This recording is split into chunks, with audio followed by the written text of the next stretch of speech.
আজকে আমাদের ক্লাসে টুম্পা ম্যাডামের ঘাড়ে ব্যথা হচ্ছে। এইখানে ভীষণ পরিমাণে ব্যথা হচ্ছে। কতটা হচ্ছে বলো? প্রচুর পরিমাণেই ব্যথা হচ্ছে। ঠিক আছে, এবার আমি কি করব, কি করে মিনিটে ভাবে অ্যাকুপ্রেশার মাধ্যমে ব্যথাটা কম করা দেওয়া যায়। এটা হচ্ছে যেখানে ব্যথা হচ্ছে টিপে টিপে ধরলাম এইভাবে। এখানে ব্যথা তো ঠিক আছে, এইখানে ওনার ব্যথা হচ্ছে, প্রচন্ড ব্যথা হচ্ছে, উনি থাকতে পারছে না, ক্লাসে যোগাযোগ করতে পারছে না। এবার আমি কি করলাম, এখানে টিপে ধরেছি, ধরে এবার বললাম শ্বাসটা নিতে। শ্বাস নিয়ে এইখানে হোল্ড করতে হবে, শ্বাসটা আটকে রেখে নিতে হবে। এবার হাতে এই দুটো আঙ্গুলে, তর্জনীর আর বুড়ো আঙ্গুলের মাঝখানে উপর থেকে নিচে প্রেস করব, টানবো এইভাবে করে, এইভাবে উপর থেকে নিচে প্রেস করে টানলাম। যতক্ষণ উনি শ্বাসটা আটকে ধরে রাখতে পারছেন ততক্ষণ ধরে টানলাম। শ্বাসটা ছেড়ে দাও, ছেড়ে দিলেন। উনি যোগা করেন, অনেকক্ষণ শ্বাসটা আটকে রাখতে পেরেছেন। আবার একবার করি। ব্যথাটা কিছুটা কমেছে, কিছুটা। এখন দেখো তো কোথায় ব্যথা হচ্ছে। এই জায়গায় ব্যথা হচ্ছে। এবার শ্বাস নেবে, শ্বাস নিয়ে আবার শ্বাসটাকে হোল্ড করে ধরে রাখতে হবে, শ্বাস ভিতরে ধরে রাখতে হবে। আবার ঠিক সেই জায়গায় বুড়ো আঙ্গুলে যেখানে জয়েন্ট আছে সেখানেই আশেপাশে পুরো জায়গাটাকে আমি 2 হাত দিয়ে 4 আঙ্গুল 8 আঙ্গুল দিয়ে পুরোটা ফোর্সলি প্রেস করছি। যদি চামড়া তো ড্রাই থাকে, শুকনো থাকে, যদি একটু অয়েল বা ক্রিম নিয়ে যদি আমি এটা করতে পারি তাহলে অনেক বেটার রেজাল্ট পাবো। তাই জন্য আমরা, এখন তো কিছু নেই আমার হাতে, আমি এমনি শুকনো হাতেই দিলাম এইভাবে। উনি আটকে রেখেছে শ্বাস, যেহেতু প্রাণায়াম করেন উনি অনেকক্ষণ শ্বাসটা আটকে রাখতে পারছেন। ঠিক আছে, এবার শ্বাসটা ছেড়ে দিলেন। দেখেন তো কিছুটা আরাম হয়েছে, চলে গেছে ব্যথা চলে গেছে। এইটা মিনিট থেকে 2 মিনিট সময় লাগবে এই ঘাড়ের ব্যথা সারাতে। এটা গ্যাস ফর্ম করে যায়, এয়ার গ্যাপ হয়ে যায়, যার জন্য ব্যথাটা হয়। তো এই ব্যথা প্রত্যেকেরই হয়। হঠাৎ করে দেখবেন ঘাড়ে ব্যথা হচ্ছে, আপনারা নিজে নিজে করে সুস্থ থাকতে পারবেন এইভাবে, যেভাবে আমি শেখালাম। আর একটা প্রসেস বলছি, আমাদের প্রত্যেকের গায়ে ব্যথা, হাঁটু ব্যথা, কোমরের ব্যথা, সুগার, স্পন্ডিলাইটিস, বিভিন্ন ধরনের ব্যথা, সবারই ব্যথা থাকে শরীরে, কিছু না কিছু সবাই ব্যথা নিয়ে ভুগছে। তো আমরা নিজেকে যতটা পারা যায় সুস্থ করার জন্য একটা ব্যায়াম বলছি, আসন বলছি, বা একটা ছোট্ট থেরাপি বলছি, শিখে রাখেন, ভালো হবে প্রত্যেকটা রোগের জন্য। এটার কোনো নেই কি এই রোগের জন্য। আগে আমাদের কাফ মাসালে মাসাজ করব। কাফ মাসাল কিভাবে করব তোমরা সবাই করতে পারো, ক্লাসে সবাই কাফ মাসাল মাসাজ করি। তুমি ক্যামেরা সবার দিকে ঘোরাও, একটু দেখিয়ে দাও।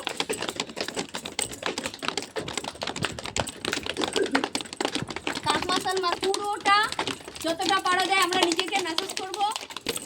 এই যে দুটো পায় উনার ব্যথা কিন্তু 2 মিনিটেই চলে গেছে। দেখেছেন, অ্যাকুপ্রেশার ট্রিটমেন্টের মাধ্যমে সামান্য একটু মাসাজ, সামান্য একটু থেরাপির জন্য উনি এত ব্যথা ভোগ করছিল, সে ব্যথাটা যেতে মাত্র 2 মিনিট সময় লেগেছে। তাহলে আপনারাও শিখে রাখুন, ভালো থাকুন, সুস্থ থাকুন। আবার অন্য কিছু বলছি, এবার আমাদের সুগার, কোলেস্ট্রল, হাই প্রেশার, সমস্ত রোগের, গায়ে ব্যথা, মাথা ব্যথা, সমস্ত রোগের জন্য এই যে গ্যাস ফর্ম করে সারা শরীরে ব্যথা থাকে।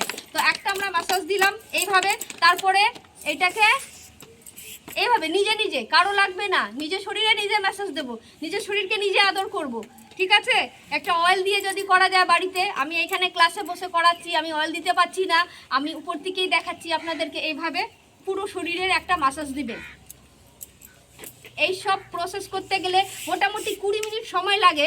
যদি স্নান করার আগে যদি করা যায়, এটা যেটা আগেকার যুগে স্নান করার আগে প্রত্যেকটা ব্যক্তি এরকম করে সরষের তেল দিয়ে গায়ে, এখন তো সরষের তেলই খাঁটি পাওয়া যায় না সবাই বলে, তো যে তেলই আপনার ভালো পাবেন, ব্যথার তেল হোক, বাড়িতে বানিয়ে নেবেন, গরম করে নেবেন সরষের তেলকে, একটু রসুন দিয়ে, জোয়ান দিয়ে, অনেকেই লবণ দিয়েও গরম করে, যেভাবেই হোক সরষের তেল গরম করে ঠান্ডা করে রেখে নেবেন ওইটার বানিয়ে, আর এইভাবে মাসাজ করবেন। সরষের তেল না পারলে অনেক লাগাতে পছন্দ করে না, গন্ধ পায়, তারা নারকেল তেল ব্যবহার করবেন, বা যে কোনো ব্যথা তেল, আয়ুর্বেদিক ব্যথা তেল ব্যবহার করবেন। উপর থেকে নিচে এইভাবে প্রেস করলাম। এরপর বলছি কি করতে হবে, চ্যানেল ম্যাসাজ যেটা আমরা বলি, পায়ের পাতা তেল নেব, তেল নিয়ে উপর থেকে নিচে প্রেস করবেন, উপর থেকে নিচে এরকম করে প্রেস করবেন। আর পায়ে পাতায় প্রত্যেক দিন অনেকেরই পা দেখছি আমি এখানে ফাটা আছে, তো আমি বারবার বলেছি, বললেই হবে না, আপনাদেরকে করতেই হবে, খালি শুনে বার করে দিলে হবে না। আপনি ভালো করে পায়ে পাতায় তেল লাগিয়ে, এই যে একদম তেল নেই তো ড্রাই আছে, ড্রাই পায়ে প্রেশার দিতে পারবেন না, ভালো করে হাত স্লিপ কাটবে না। যখন আপনি অয়েল দেবেন, তো যখন অয়েল দেবেন তখন ভালো করে স্লিপ কাটবে হাতটা উপর থেকে নিচে, পুরো পায়ের আঙ্গুলগুলোকে প্রেস করবেন। আঙ্গুলগুলো প্রেস করে দেখেন ব্যথা লাগবে, একটা আঙ্গুল প্রেস করে দেখেন একটা ব্যথা লাগবে, লাগছে? নিজে নিজের আঙ্গুলে ব্যথা লাগছে তো? তাহলে আপনার নার্ভের ব্লকেজ আছে, সে নার্ভের ব্লকেজগুলো খুলবে। প্রত্যেকটা আঙ্গুলে কিন্তু আলাদা আলাদা জায়গার পয়েন্ট আছে, এত পয়েন্ট বলতে পারছি না আমি, এখন অ্যাকুপ্রেশার ট্রিটমেন্ট শেখাচ্ছি না, শুধু এইটুকুনি বলছি, আপনি জানেন না কোনো প্রেশারের পয়েন্ট, কিন্তু আপনি নিজে হাতে নিজে যদি প্রেস করবেন, আপনার যে জায়গায় ব্যথা লাগবে সে জায়গা বেশি করে প্রেস করবেন। যখন বেশি করে প্রেস করবেন সেই জায়গার ব্লকেজটা আপনার খুলবে, আপনি জানতেও পারবেন না কোন জায়গার ব্লকেজ খুলছে, আপনার রোগ ব্যাধিগুলো কমতে শুরু করে দেবে, আপনার রোগগুলো কমতে শুরু করে দেবে, ঠিক আছে? কারো হাঁটু ব্যথা এখানে আছে, হাঁটুর পয়েন্ট আছে, হাঁটুর পয়েন্ট আছে আপনার বুড়োর আঙ্গুল পাশে, তর্জনী আর মধ্যমা আঙ্গুলের এই দুটো পায়ের আঙ্গুল, হাঁটুর পয়েন্ট আছে, এই দুটো আঙ্গুলে তেল দিয়ে ভালো করে প্রেস করবেন, উপর থেকে নিচে প্রেস করবেন।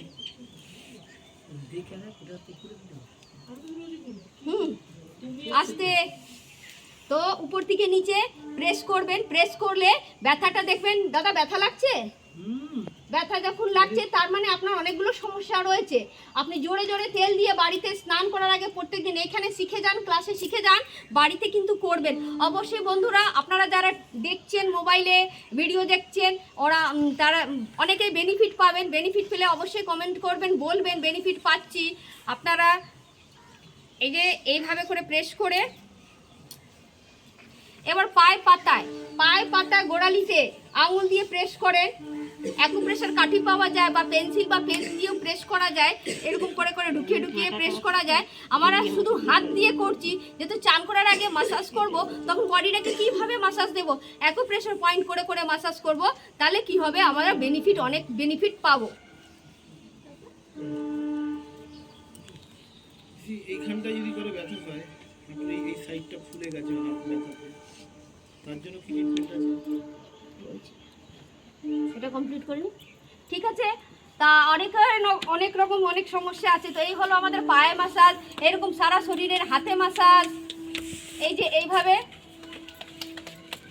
হাতে মাসাজ থাপ করে দিলাম, এইভাবে দিয়ে দিয়ে দিয়ে দিয়ে দিয়ে দিয়ে তেল দিয়ে ভালো করে তেল দিয়ে তারপরে এটা ঘুরিয়ে দেবো, শরীরকে পুরো ঘুরিয়ে ঘুরিয়ে মাসাজ করব। আপনার যে ব্লাড সার্কুলেশনটা শিথিল পড়ে যায় সেগুলো, রক্ত সঞ্চালন ঠিক হবে শরীরে। আমরা প্রাণায়াম করি, প্রাণায়াম আছে সঙ্গে মাসাজ করতে হয়, মাসাজ একটা আমাদের লাইফে আনতে হবে। মাসাজটা উঠে গেছে যার জন্য ব্যথা ব্যাধি আরও বেশি থাকে, আর অনেক রোগগুলো সৃষ্টি হয়েছে মাসাজ না হওয়ার ফলে হয়েছে। মাসাজ করলে বডিতে অনেক বেনিফিট পাওয়া যায়, পুরো শরীরে মাসাজ, গায়ে, মাথায়, এই যে গলার পিছনে, ঘাড়ে, যে আমাদের ঘাড়ের পিছনে ব্যাকে ঘাড়ের পয়েন্ট আছে, এখানে এইভাবে টিপে টিপে মাসাজ করব। স্নান করার আগে গরম জল যদি থাকে, গরম জল দিয়ে একটু শেক করে, গরম জল নিয়ে বসলাম, একটু শেক করে নিলাম নিজের হাতে, যতটা পারে গামছা ভিজিয়ে, টওয়েল ভিজিয়ে, যেটা দিয়ে ভিজিয়ে পারেন, একটু স্নান করার আগে গরম জলে শেক করে নেন। মানে 99% ব্যথা দেখবেন ওইখানে কমতে শুরু করবো, পিঠে ব্যথা, কোমরে ব্যথা, অনেক কিছু ব্যথা। আর